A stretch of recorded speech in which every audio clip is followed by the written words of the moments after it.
Ken, you are the Corporate Sustainability Manager at Reynaers. I want to talk with you about the overall sustainability program. The Reynaers Act consists out of 4 pillars. Can you explain them a little bit more?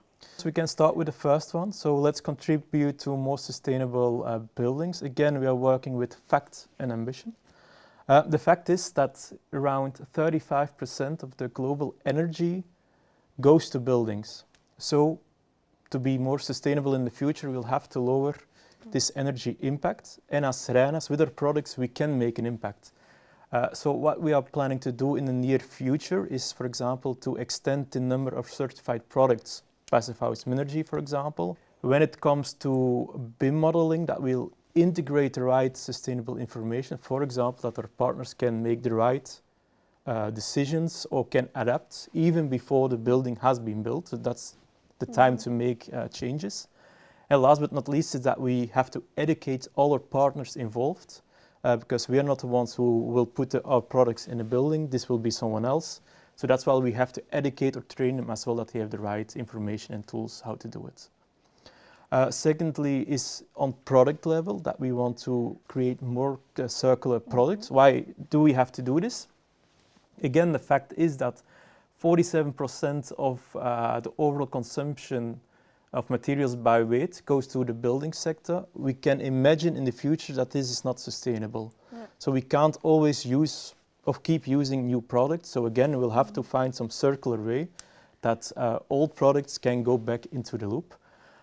So how we will, or we want to do or create an impact is, for example, to come up with product passports. Okay. So that, for example, in 50 years' time, people know which kind of material is in our products and how to dismantle them, so that we can optimize the flow or to optimize the material back into the loop.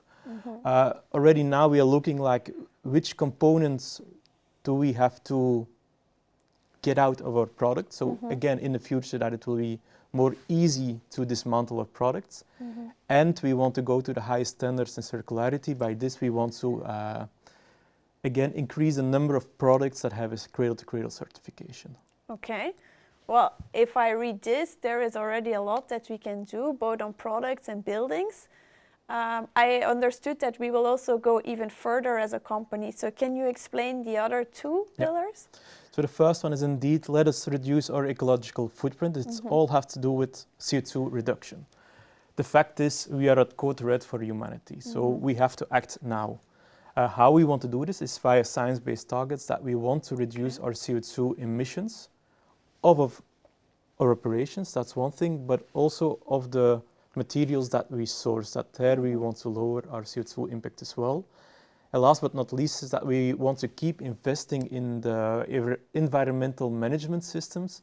So the ISO standards, for example, again, that we can embed all the CO2 reduction systems within our organization. And the last pillar is about people. The fact is that sustainable human resource management focuses on 3 different pillars, which is productivity, engagement, and physical and mental health. So if you focus on this, you have good employees who want to go the extra mile. So what we want to do with our employees is, for example, that we want to increase the number of trainings. We want to create programs around well-being, but also being a family company, we want to give back to society as well.